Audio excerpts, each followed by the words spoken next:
Почитувани гледачи, добро утро и добро дојдовте во најновото издание на 24 од Сестрце. Веќе приметувате дека јас сум надвор од студиото на телевизија 24 Вести, а самото тоа значи дека започнуваме новата сезона на Откриени тајни. Верувам дека со нетрпение не очекувавте да ги започнеме новите теми, новата сезона, секако на ваше барање повторно во рамки на 24 од Сестрце, заедно со доктор Жарко Костич, генетички консултант од Сдруженијето на граѓани Помагам. Останете со нас.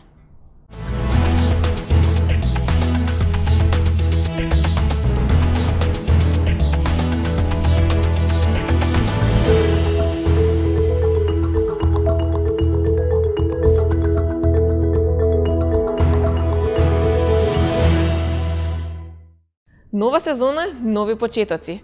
Пред нас престојат доста емисии, доста интересни теми кои што заедно со доктор Жарко Костич, генетички консултант од Сдруженијето на граѓани Помагам, ќе ги отвориме и секако ќе ви дадеме одговори на уште доста прашања. Во минатата сезона можеби имавме нешто повеќе од 40 на емисии, 40 теми, секако доста одговорени прашања од страна на доктор Жарко Костич, кој што и оваа сезона е расположен да биде повторно со нас, да одговори на вашите прашања. Нашата цел секако е да ви помогнеме да направите од вашиот живот да биде квалитетен, да ги исполните своите цели, да бидете среќни и задоволни. Верувам дека и понатаму ќе продолжите да пишувате и на Facebook страната на доктор Жарко Костич, генетичкиот консултант, на неговата мејл страна и секако да го побарате во Сдруженијето на граѓани Помагам за дополнително да ви одговори на вашите прашања за кои што можеби ние во рамки на нашата емисија и нема да имаме доволно време. Затоа следете нередовно во нашите редовни термини, веќе добро знаете. Четврток имаме Откриени тајни во рамки на 24 од Сестрце, а за многу кратко ја започнуваме првата емисија за новата сезона.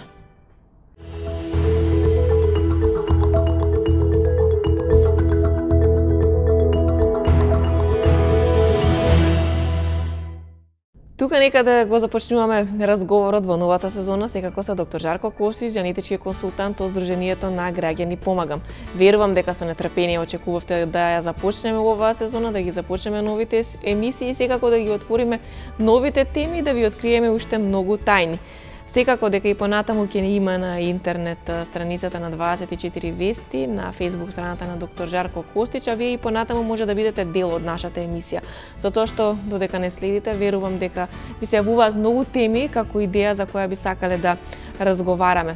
Затоа слободно пишувајте на страната на доктор Жарко Костич, на неговиот мејл, а ние ќе бидеме тука расположени да одговориме на сите ваши прашања и да ви откриеме нови тајни. Жарко, добро утро и добре дојдовте во 24 од Сестрце, секако во новата сезона на Откриени тајни. Добро утро, Сања, добро утро за нашите стари и нови гледачи, се надам. Како што напоменав, гледачите со нетрпение очекуваат да ја започнеме оваа сезона. Ние во претходната зборувавме на многу интересни теми, а во денешната Откриени тајни ќе се навратиме на дел од оние кои што беа најинтересни. Иако верувам и сигурна сум дека сите теми подеднакво беа интересни за гледачите, не само што беа интересни, туку беа и од корист за сите оние кои што не следеа и успеа преку нашите емисии, нашите теми, вашите одговори да решат своји проблеми, да направат нивниот живот да биде поквалитетен и секако да ги разрешат сите оние потешкоти кои што стојат на патот кон среќата и кон успехот.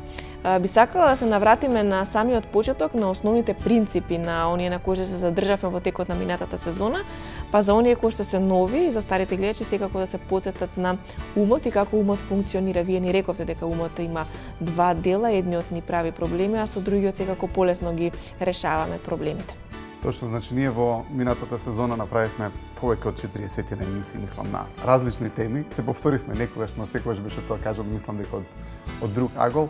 Во оваа сезона продолжуваме со нови теми, но некои дека ќе ги повториме, особено за тоа што знам дека секогаш се приклучуваат некои нови луѓе, нови гледачи кои што се заинтересирани, ги добиваме тие контакти преку Facebook, така да дефинитивно е добро да се навратиме на почетоците, на основите, ајде така да кажеме, затоа што ова е серијал каде што имаме еволуирање на податоците од поедноставни, да кажеме, по базични податоци, базични вистини од кои што произлегуваат и нови вистини, нови податоци кои што нашите гледачи секако имаме за цел да ги користат и самите да проценат дали се точни фактички за нив. Оваа емисија не е емисија авторитативна, тука е емисија која што има за цел да понуди точки на гледиште, да понуди нови податоци, кои што само ако ги едноставно имаме волност да ги провериме во секојдневието и ако тие функционираат, ако тие се вистина за нашите гледачи, тогаш секако дека може да ги користат за да си го подобрат сопствениот живот, но секако дека една вистина е наша, доколку е вистина за нас. Така да доколку овие податоци станат вистина за нашите гледачи, тогаш ќе бидат и нивни податоци и ќе може да си го подобрат опстанокот, секако доколку видат дека се вистините. Така да почнеме од, да кажеме пак, од некоја основа, од некои почетоци, а тоа беше умот. Го разлобивме умот, објаснивме како умот на човекот функционира и ќе се навратиме сепак на тоа. Рековме дека умот на човекот снима слики и дека тоа е и една нова дефиниција за ум. Нели често пати го користиме тој поем ум, мозок. Рековме дека умот и мозокот не се едно те исто. Мозокот е орган кој што се наоѓа под черепот и го контролира телото, тука се нервните канали, различни центри и така натаму, но умот е нешто што е друго и има друга функција во нашиот живот. Умот го користиме за пресметување на различни работи, го користиме да ни помогне во нашиот опстанок и е ред да го дефинираме што е тоа ум. Го користиме како поем, но сепак треба малку повеќе да навлеземе во него, да го објасниме за да имаат нашите гледачи поголемо разбирање во врска со умот и со животот. Значи, умот е една, ајде така да кажем, машина која што снима слики, исто како што снима камера во овој момент, така и умот наш постојано снима слики и не може да прекине да снима слики. Гледате, ние постојано снимаме слики, огромен број на слики се снимаат во краток временски период и во тие слики се снимени емоција, допир, различни сензации, мирис, звук. Гледате, умот ги прави тие слики и тие слики се на некој начин тродимензионални, поради тоа што има во нив снимено сите овие работи кои што ги кажам, сите овие сетила, сензации, мирис, допир, емоција, движење во околината, сето тоа е снимено во нашиот ум и тие се складираат во еден дел од умот, кој што, тоест се складираат, да кажам, во самиот ум. Но умот е поделен, имаме два дела, рековме, на умот на човекот. Фактички имаме три дела, но објаснив во нашите емисии два дела за сите што сака да знаат малку повеќе, може дополнително се образуваат нова тема. Имаме аналитичен ум, тоа е умот со кој што ние здраворазумно анализираме. Значи тоа е ум кој што не може да направи грешка. Ајде така да кажам, ги зима тие слики кои што сме ги снимиле за време на нашето постоење и ги користи нив за да разреши дадени проблеми во врска со опстанокот. Или не знам, сме отишле некаде првпат на некое место и умот ни снима слики и знаеме како сме дошле до тоа место. Втор пат кога идеме да дојдеме до истото место, тогаш се повикуваме тие слики, со помош на нив анализираме како да дојдеме повторно на тоа место или му објаснуваме на некој наш пријател како да дојде до тоа место, нели? И гледате, во самиот ум има и време снимено. Гледате, снимено е времето, колку брзо сме стигнале до тоа место. Така да гледате, во самите слики има исто така и време снимено, така да се овие слики многу интересен еден феномен, односно интересни работи се снимаат во тие слики, но ние ги користиме сите тие податоци за животот и за постоењето кои што се складираме во тие слики и тој аналитичен ум има за цел да ги користи тие податоци и да ги искористи повторно, за да може да ги разреши проблемите во врска со опстанокот на човекот. Но проблемот е еден друг дел од умот кој што го објаснивме како реактивен ум. Тој е дел од умот кој што не е под наша контрола. Во тој дел од умот се снимени болни искуства од минатото. Гледате, кога човекот добива болка, без разлика дали тоа физичка болка, како што е удар, не знам, ќе се попари некој со жешка вода или ќе добие, не знам, ќе го удри струја или како и да е, на кој да е начин да добие болка, болката предизвикува тој свесен дел од умот или аналитичниот ум, значи тој свесниот дел од умот, да се изгаси и тогаш се вклучува еден друг дел од умот, реактивен ум, ние не го викаме подсвесен ум, го викаме реактивен ум, иако може да го наречеме и подсвесен ум, но реактивен ум е посоодветно име.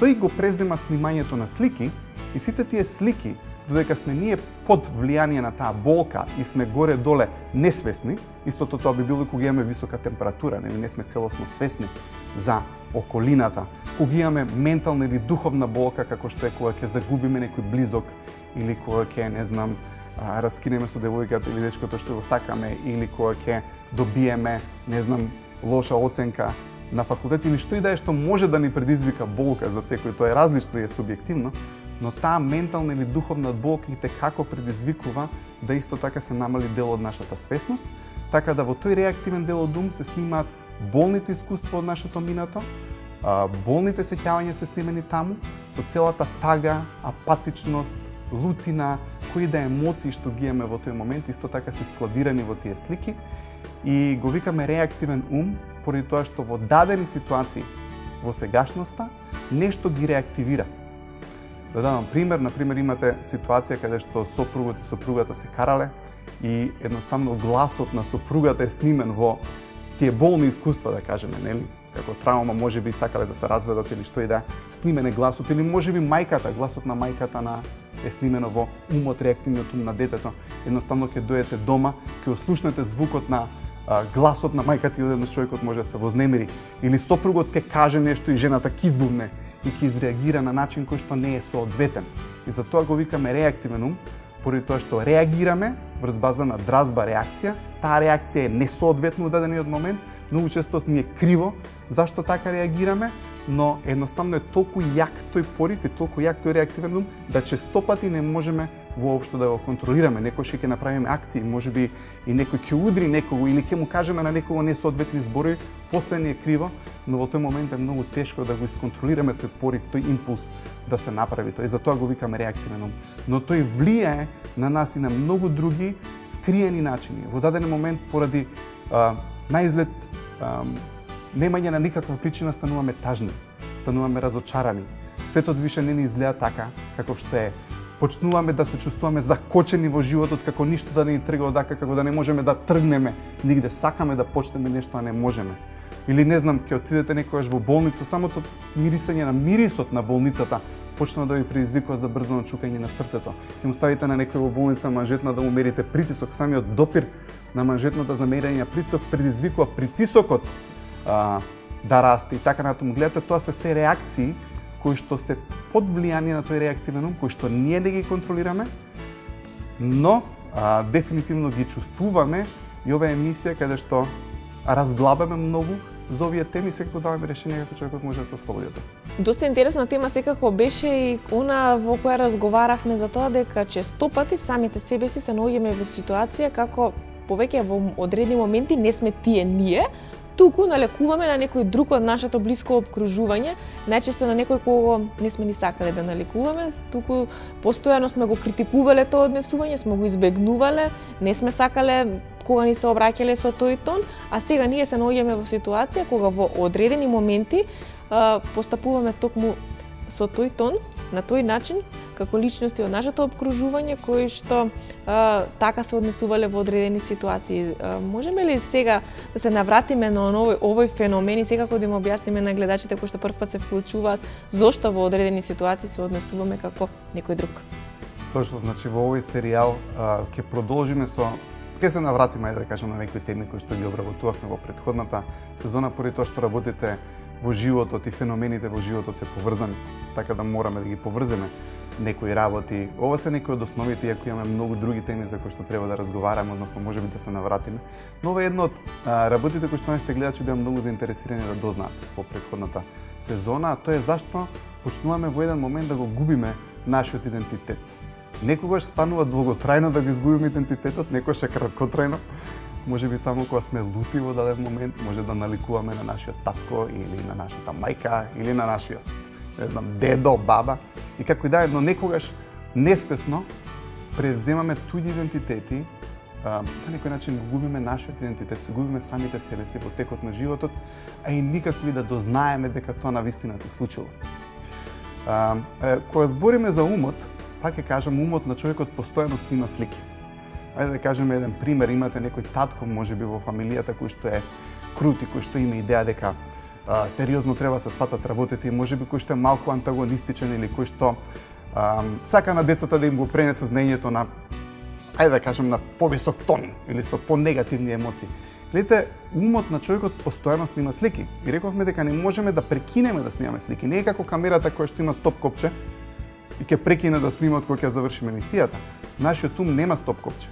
Само има копче каде што можеме да се вратиме на минатото, но не можеме да го стопираме сегашниот момент да не снимаме слики. Можеме да ги затвориме очите, да ги затвориме ушите, но умот повторно снима слики само без тие перцепции, без тие сензации, без гледката, без звукот, но другото се е тука и се снима. И реков дека едни од работите кои што се снимаат во умот се емоциите кои што доаѓаат кон нас, нашите емоции, но емоциите на другите луѓе. Вете, умот прави слики. Имате ситуација каде што гледате детево, таткото му вика и му кажува дадени зборови. Значи, не смеш ти вака да се однесуваш, или што и да е да збори таткото. Има дадени луѓе, ќе видите, кога ќе почнат да драматизираат во даден момент, кога се под влијание на тој реактивен ум, ќе видите како секогаш кажуваат едните исти зборови или многу слични. Но на некој начин сме како расипана грамофонска плоча кога ќе се изнервираме, или кога сме тажни, или кога сме лути, или кога сме нервози, едноставно кажуваме едно те исто. Видите, едните исти зборови ги повторуваме. И тие се снимаат во умот на тој што е околу него. Може би таткото тоа му го кажува на синот, мајката го кажува на керката, мајката на синот, какви да сцената и ситуацијата во секојдневното постоење. Тоа го примаме ние. Гледате, нашиот ум почна да се пребојува со мисли, говор, зборови, емоција на тој кој што е со нас. Имате некој кој што е лут, кој што е кога се карат. Имате, например, сопруг и сопруга. Така и сопругот ја и вика на сопругата и користи дадени зборови, дадени термини и така натаму. Децата сето тоа го гледаат, но тоа се снима во нивниот ум. И може да се фатиме некогаш при кавга со нашата девојка или, не знам, девојката со момчето, да почнете да ги користите истите зборови како што вашиот татко ги користел кога се расправал со вашата мајка. Веднаш имате ситуација во секојдневието, не знам, девојката го презела идентитетот на мајката, поради тоа што таа кога се однесува, почнува да ги драматизира зборовите на мајката или манирот на однесувањето, као ма кој те шиша, ти не си битен, или можеби сопругот па почнува да драматизира на тој начин што вика, што удира, што е агресивен, и ќе видите дека фактички тоа е не нашиот идентитет во тој момент, него тоа се идентитети можеби на нашите родители или на некој кој што бил околу нас, кој што едноставно имал големо влијание, кој што чиишто емоции и мисли во даден момент се во нас. И гледате, во текот на животот почнуваме да го менуваме нашиот идентитет. Почнуваме да заликуваме на некој од нашата околина, почнуваме да имаме нивни гестикулации, нивни манеризми, нивни зборови, нивни ставови кон животот. Така имате некоја, не знам, девојка која што кога била млада секој сакала да излага малку до покасно со мокра коса, едноставно не е било битно дали е облечена кога било поладно или не, и мајката секојаш и викала аман ќе настенеш или каде се ги излагаш вака со мокра глава, зашто доаѓаш волку касно, па нели ти е, не знам, нели мислиш на училиштето утре што ќе се деси? И тоа нас ме нервирало, така, и не знам, сме се бунтувале против тоа. Ќе видите сега е мајка и почна да ги кажува истите зборови. Ама ќе настенеш дете, како можеш да излагаш така гола, ама до кога мислиш да останеш, а утре школа? И гледате, одеднаш почнуваме да се фаќаме дека заликуваме на некој кој што бил околу нас во минатото, но тоа почнува на некој начин скриено да навлага во нас. Затоа што тоа се години и години и години на слики, на снимки, на емоции, на разговори, на мисли. Гледате, дури кога сме со некој кој што е во страв, замислете мајка ви исплашена како мајка. И цело време таа емоција и тие зборови на грижи, на страв ги става во умот на својата керка. Стравот кон детето, таа заштитничка енергија, што секако дека е добро да се грижиме за детето, но некогаш, знаете, имаме премногу грижа и страв кој што не е конструктивен. Така да ќе видите дека и таа почна да се однесува на ист начин, со исти ставови кон животот, како што биле незината мајка, впрочем кон кој што таа и се борела претходно. И оно што е друго интересен феномен во врска со тоа како влагаме во туѓите идентитети, кога почнуваме да се бориме многу против некој идентитет, обично го привлекуваме истиот. Така да колку повеќе се бориме против нешто во животот, и за тоа зборевме, едноставно тие работи ги привлекуваме, тие работи се всадуваат во нашиот ум и почнуваме да стануваме на несвесен начин идентитет кој што, гледате, против кој што можеби сме се борели. И некогаш кога не се сакаме себе си, сања кога сме груби, кога сме нервозни, кога сме лути, кога сме негативни, и навистина не сме тоа ние. Така да ова е емисија во која што нашите гледачи ќе научат како да бидат своји, како да го задржат својот идентитет, едноставно да имаат контрола врз своите емоции, врз тоа што го збориме, и тоа е нашата цел.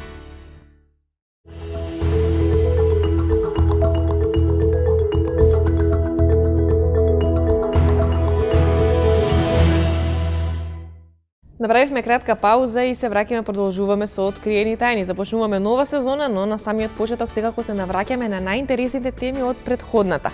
Целите беа доста интересна тема и за целите посветивме поголем дел од емисиите, секако доста внимание на оваа мощна и значајна тема, затоа што со она што вие нас ни кажавте и како не насочивте, целите се основното нешто кое што не води кон среќен живот. Веројатно целите беа една од најзастапената тема во претходните емисии. Имавме 7 точки како да ги постигнете целите и среќата. Нема да можеме за жал да се навратиме на сето тоа што го кажавме. Малку едноставно ретроспектива ќе направиме на нешто што е кажано, но секако дека на мојата Facebook страна ги има сите линкови од претходните емисии, така да сите оние кои што ќе најдат нешто од овој разговор кој што ги заинтересира, сака да дознаат малку повеќе за тоа, ги покануваме на нашата Facebook страна да дојдат и да го најдат соодветниот линк на таа тема. Целите се неопходни за човекот да биде среќен. Ако збориме за времето, и во една од емисиите разговаравме за менаџирање на времето и рековме дека времето како такво можеме да го поделиме на минато, нешто што се случило во минатото, нешто што се случува сега во овој момент и го викаме сегашно време. Но гледате, сегашното време е кус еден период кој што го искусуваме. Гледате сега, овој момент е веќе минато. Се доаѓа нареден момент кој што станува минато. И секако дека имаме иднина. Иднината е поврзана со целите. Гледате, целите се нешто кое што не тера напред и нешто кое што сакаме да го оствариме и е нешто кое што не прави креативни. Кога зборевме за креативноста, од таму и доаѓа среќата, рековме дека е поврзана со некаква имагинација, некоја замисла, некоја цел. Нешто што сакаме да го ствариме за нас, кој што е како слика во нашиот ум, кој што е како идеја, но не е поврзано со сега, него е поврзано со малку понапред. И тоа е прекрасна работа, поради тоа што не фокусира на еден пат, ни дава еден правец и не тера да градиме иднина каква што сакаме да имаме. Гледате, иднината некогаш ќе стане сегашност. И ако луѓето не се задоволни со сегашноста, имаме начин како да ја смениме сегашност, имаме начин како животот да биде во наша контрола. Како ние имаме контрола врз животот е ако преземе контрола врз нашите акции, како да ги постигнеме нашите цели. Зборевме дека имаме наш универзум, тоа се нашите идеи, нашите мисли, нашите замисли, и дека имаме физички универзум. И рековме дека проблем е кога човекот почнува да биде опседнат само со физичкиот универзум. Гледате, физичкиот универзум е нешто кое што е резултат на нешто. Се што е во физичкиот универзум е веќе смислено од некого многу претходно. И така, тој некој човек ја искрирал оваа иднина, која што имаме сега, ајде да кажеме од физички аспект, барем според тоа кај што се наоѓаме сега на оваа локација. Некој морал да искрира, да ја замисли, ја реализирал и сега сме ние тука. Гледате, исто и со нашите цели. Треба да ги замислиме во врска со нашиот живот. Како сакаме ние да бидеме како индивидуи, каква врска сакаме да имаме, каков брак сакаме да имаме, каква група сакаме да имаме, како сакаме сето тоа да изгледа. Прво треба да го замислиме. Гледате, ако не можеме да го замислиме, не можеме да го оствариме. Целите ни даваат патоказ, ни даваат насока каде треба да одиме. Во спротивно ни станува досадно, стануваме лути, стануваме анксиозни, стануваме критички настроени кон работите кои што околу нас постојат. Видите, ако сме премногу критични за работите кои што постојат околу нас, тоа значи дека не работиме вредно на нашите замисли, нашите мечти, нашите цели. И гледате, кога ќе поставиме некоја цел, кажавме дека она што се случува веднаш, кога ќе поставиме цел, се појавуваат препреки на патот кон остварување на таа цел. Но зборевме дека баш тоа активно надминување на препреките кон целта ни го дава чувството на среќа. И гледате, секој ден може би имаме некоја долгорочна цел, но таа која разделиме на краткотрајни дневни цели, неделни цели, задачи, како сакате кажете ги. Колку повеќе ги остваруваме тие задачи дневни, неделни, помали цели, како сакате крстете ги, толку повеќе сме горди на себе, толку повеќе имаме чувство дека некаде одиме и толку повеќе стануваме мотивирани. И кога зборевме за мотивацијата, го спомнавме и тоа. Колку повеќе остварувате од тие дневни задачи, дневни цели, толку повеќе и тоа чувство на мотивација се зголемува и расте кај вас. И рековме и дека така ја дефинираме среќата. Сања дека среќата фактички е надминување на овие препреки кон некоја посакувана цел. Колку повеќе сме добри во надминување на тие препреки, колку повеќе препреки надминеме кон посакуваната цел, толку повеќе имаме чувство на среќа, гордост, задоволство. И што е тоа што резултира на крај со постигнување на целта, сменување на реалноста. Знаете, ние имаме контрола врз нашиот живот, а контролата врз нашиот живот се сведува баш на тоа, да ги постигнеме целите кои што сме ги замислеле, поради тоа што тие се таму за да бидат постигнати. Секако, Жарко, дека не смееме да ја заборавиме во оваа прва емисија од новата сезона и тонската скала. Таа беше често со нас. Доста време секако одвоивме и за тонската скала на емоции, да ја научиме, да ја сватиме како функционира и зошто е таа толку значајна во решавањето на проблемите и во квалитетот на нашиот живот. Што значи тонската скала на емоции, доколку може накратко за оваа прва емисија од новата сезона. Да, тонската скала секако беше една од најинтересните и секогаш е најинтересна тема и таа и ќе имаме во наредните емисии, поради тоа што во претходниот серијал вистински не ги објаснивме добро некои од клучните тонови на оваа тонска скала. Гледате, тоа е скала на емоции. Тонска скала е тонот, кога ќе кажеме тон, мислиме на емоционалниот тон. Имате некои подобри тонови, имате некои тонови кои што се да кажем, полоши. И што представува тонска скала? Фактички на врвот, ако го видиме графичкиот приказ, ќе видиме дека таа тонска скала има едни жолти тонови. Тука се тоновите на ентузијазам, на расположеност, задоволство, игри, е многу високо. Спокојство на суштествувањето е највисокиот тон. Така па паѓа. Колку е убаво кога сме спокојни со нашето постоење, кога сме горди. Некогаш едноставно не ни се збори од целиот успех што сме го постигнали, толку се чувствуваме спокојни во врска со постоењето. Сме имале такви моменти. Гледате, под тие тонови ги имате тоновите на, игра, на акција, на ентузијазам, на естетика, на развеселеност и така натаму. И како паѓаат, надолу имаме кон помалку добри тонови, како што се, например, досада, монотонија, па имаме тука црвени тонови, антагонизам, лутина, болка, непријателство, па имаме скриено непријателство, огорченост, загриженост, па имаме плави тонови, кои што наголе во тага, апатија и така натаму. Не сакаме да бидеме во тие тонови. Добрите тонови се овие жолтите тонови. Фактички, кога спомнавме за реактивниот ум, фактички сите овие тонови кои што се од црвените тонови надоле, се емоции кои што потекнуваат од тој наш реактивен ум. Ќе видат нашите гледачи дека на тонската скала имаме дадени бројки, но тие само се едноставно релативни бројки кои што кажуваат дека имате подобри емоции, подобри тонови кои што се спуштаат надоле кон негативни и немаат никакво друго значење. Како, односно најде еден кус начин најпросто да објаснам оваа тонска скала. Секој од нас се раѓа со даден потенцијал на животна сила. Знаете, секој од нас не е роден со ист потенцијал. Имате човек кој што има повеќе енергија, генерално како човек, имате некои други луѓе кои што имаат малку повеќе, помалку енергија. Еве да кажеме дека тоа е нашиот животен потенцијал, нашата животна енергија со која што ќе се родиме. Ако сме ги виделе децата кога се раѓаат, кога се мали, кога се едноставно колку имаат енергија, позитивност во нив, се многу високо на тонската скала. Можат и да паднат секако, но генерално во животот се во овие жолтиве тонови. Или секако и не само децата, и различни други луѓе.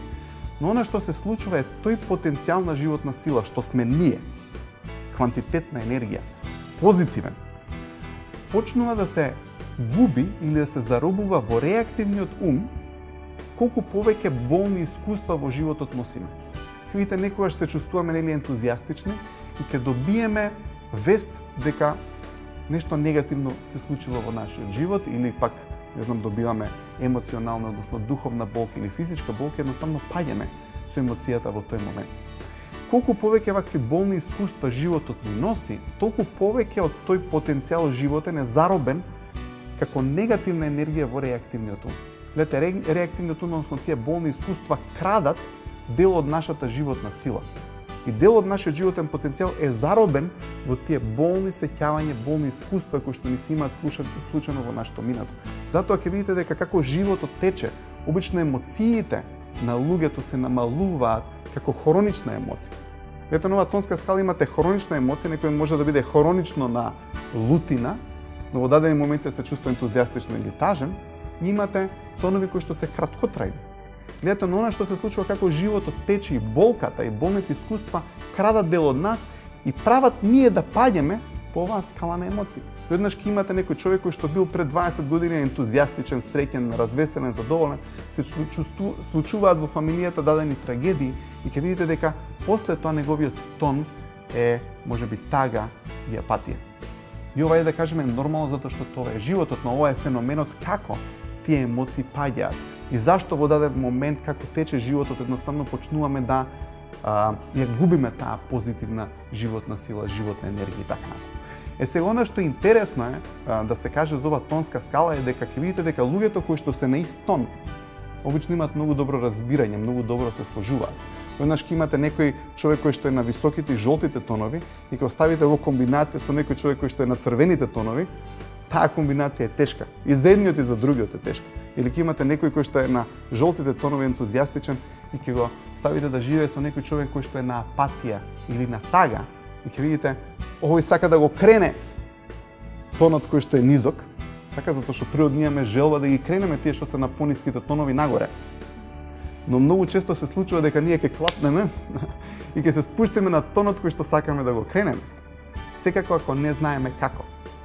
И тоа го објаснувавме во претходните емисии, ќе го кажеме и во наредните, има начин како постепено можете некој низок тон да го кренете нагоре, поради тоа што секако како социјални битија ние сакаме сите тие пониски тонови кои што се околу нас да ги кренеме на нашето ниво, но во дадена ситуација многу често имаме многу тежок отпор. Сега како да му придеш на тој човек да разговараш со него, како да го кренеш нагоре со емоциите. Поради тоа што не е лесно да се живее околу луѓе кои што имаат негативни емоции, од проста причина што тие емоции доаѓаат кај нас. Гледате, вие мора да имате толку многу позитивна енергија за неа да ја пренесете на тој човек. Ако имате тројца, четворица луѓе кои што се позитивни, имате еден човек кој што е негативен, имате шанса тој негативниот да го кренете и да му ја преобратите енергијата во позитивна. Но она што обичаено се случува, идете вие како некој со позитивна енергија и сакате да разговарате со еден или со два тројца кои што имаат негативен, критичен став за било што за кој што сакате да разговарате и ќе почнете да ги убедувате вие ентузијастички да им објаснувате како работите не се така црни како што они мислат дека се и така натаму. И еднаш после пола саат, муавет или 25 минути или саат и пол се фаќате дека и вие почнувате да се чувствувате апатични, безнадежни или некојаш ќе отидете на работа и ќе разговарате со некој човек кој што има негативна енергија, еднаш ќе дојдете дома и целиот ден ви е преобратен во негативен правец и во негативна насока. Но за ова сека разговараме подоцна во нашиот серијал и за сите оние кои што сакаат да дознаат повеќе, може да ги прегледат нашите емисии, така ќе кажам, на мојата Facebook страна. И се повеќе во врска со разбирањето на умот, скалата на емоции и така натаму, луѓето можат повеќе како информации да добијат во книгата Дианетика, која што објаснува како умот функционира. Самиот збор дианетика се состои од два збора: дија, низ, а нетика потекнува од збор ноус, кој што значи ум, низ умот. Жарко, доста често зборувавме во рамки на откриени тајни за меѓучовечките релации и доста одговори ни дадовте на темата како да добиеме подобро разбирање со луѓето од нашето опкружување. Дали е тоа на работното место, дома во семејството, со најблиските, со пријателите. И сакам да ни кажете повторно зошто комуникацијата е најважната алатка во постигнувањето на добра релација со луѓето од нашата околина. Точно е, разборавме за комуникацијата, важноста и спомнавме еден триаголник кој што често го спомнувавме во минатите емисија, тоа е триаголникот, односно трите работи кои што се потребни за помеѓу луѓето да настане разбирање. Секој од нас сака да биде разбран, секој од нас сака да го разберат и разбирањето е некоја една тема која што исто така провејуваше како книшка низ скоро сите наши емисии. Рековме за да човекот има разбирање мора да бидат присутни три работи. Првата беше афинитет, и афинитетот го дефиниравме како степен на допаѓање, колку некој ни се допаѓа. Или некојаш имаме негативен афинитет кога некој не ни се допаѓа. Реалност, а тоа е нешто за кое што се согласуваме со некој друг. Гледате, секој еден од нас има своја точка на гледиште за работите. Гледате, секој еденка е различна. Можеме ние ќе се согласиме за нешто, дека е така, дека овие чаши изгледат убаво или дека амбиентот тука е убав за снимање, тоа е нашата реалност. Се согласуваме на тоа. Гледате, имаме иста точка на гледиште и третиот агол кој што е битен за да се постигне разбирањето е комуникација. Гледате, комуникацијата е битен фактор и колку човекот комуницира и објаснува, он фактички збори за таа реалност. Но овие три агли мора да ги имаме. Мора да имаме добра комуникација со некој друг човек, мора да имаме афинитет за луѓето и мора да имаме согласување за да имаме разбирање. Сега, кога немате едно од овие три работи, тогаш разбирањето го нема. Се крши овој триаголник или се намалува тој триаголник. Но начинот како да, например, сте биле со некој многу близок и сте го сакале некој, еднаш афинитетот ви е паднат. Ако искористиме оваа алатка, точно можеме да го рехабилитираме или поправиме тој афинитет на тој начин што ќе почнеме да комуницираме. Ќе тргнеме од аголот на комуникација, тој е најбитниот агол во овој триаголник. Комуникацијата е влезна врата за да можеме да ги поправиме односите со некои други луѓе. Што се случило? Преку комуникацијата, кога ќе влеземе во комуникација со некој друг човек, иако некогаш не мора да е лесно, сето тоа почнуваме да збориме за нешто за кое што можеби не се согласуваме. Видете колку повеќе почнуваме да збориме за работите, да ги отвараме проблемите, да ги дискутираме работите, може да не идеме на проблеми, но воколку истраеме, на некој начин почнуваме да добиваме некаква согласност. Гледате, не мораме да се согласиме на се, но многу често ќе видите во кавгите и несогласувањата не е дека не се согласуваме за некои клучни работи, него едноставно нешто сме кажале кое што не било добро разбрано и преку комуникацијата ќе сватиме дека уствари имаме некаква согласување или некаква согласност на таа тема и тоа предизвикува повторно афинитетот да ни се врати кон некој друг човек. Можеме да направиме една вежба, да видиме дека секој човек за кој што имаме афинитет, многу имаме добро разбирање. Секој човек за кој што имаме добра комуникација, кој што имаме добра комуникација, имаме разбирање. Секој човек со кој што имаме согласност на многу теми, имаме добро разбирање. А воколку немаме една од овие три работи, ќе видиме дека со таквите луѓе немаме разбирање. Фактички тонската скала е многу поврзана со овој триаголник. Фактички афинитетот на тонската скала се емоциите. Гледате, имате луѓе кои што се многу високо по тонската скала имаат многу афинитет. Тој човек ќе дојде ќе ве обземе, ќе ве преплави со афинитет и со љубов на некој начин. И во една од емисиите ја дефиниравме љубовта дека тоа е интензитет на среќа упатено во дадена насока. Ќе видите кога чувствувате љубов од некого, имате среќа од него упатена кон вас. Спротивно, ако некој ви е луд, си викаш, можеби во тој момент барем не чувствувам дека ме сака човекот. Но тој афинитет високо на тонската скала е многу голем. Како паѓаме по тонската скала, го губиме афинитетот на луѓето. Ќе видите кога сме лути кон некого, афинитетот ни се намалува, едноставно станува тој негативен афинитет. Не сакаме да сме со тој човек, сакаме да избегаме, сакаме тој да ни се трне односот, сакаме да не бидеме со него. Кога сме апатични, фактички немаме афинитет за ништо, сме повлечени во нас, интровертирани. И како паѓаме по тонската скала, ќе видиме дека и таа реалност, точката на гледиште ни се менува. Некој човек кој што е ентузијастичен има едни сваќања за животот, друг човек кој што е налутин има други сваќања за животот, некој кој што е на апатија има различна точка на гледиште. Гледате, тој кој што е на ентузијазам многу добро се согласува и се разбира со луѓето кои што се на ентузијазам точно поради тоа што имаат ист став кон животот. Гледаат во решение на проблемите, гледате, не гледаат во проблеми, гледаат во решение.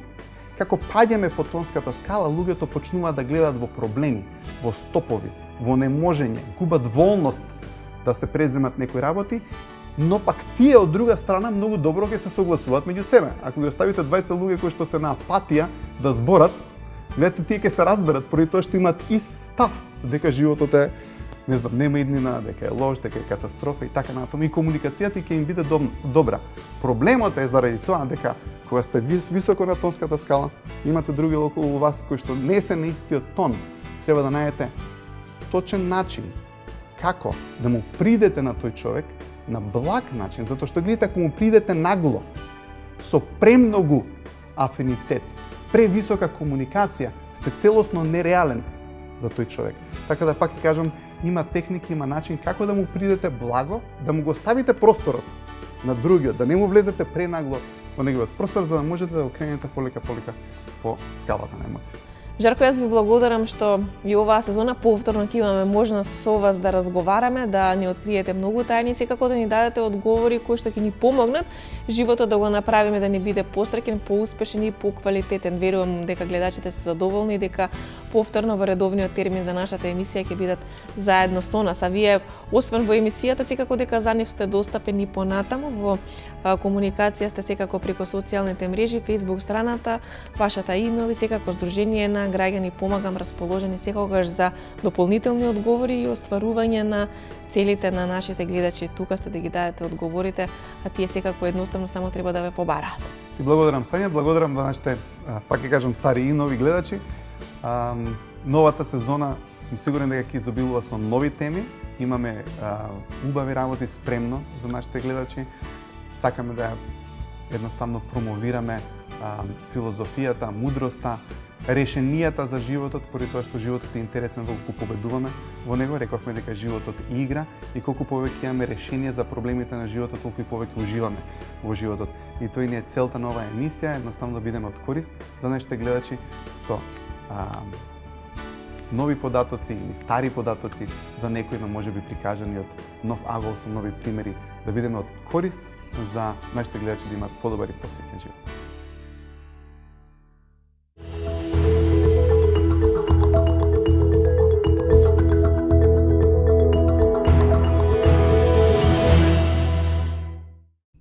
Ви благодарам за вниманието со кое што не следевте ова утро.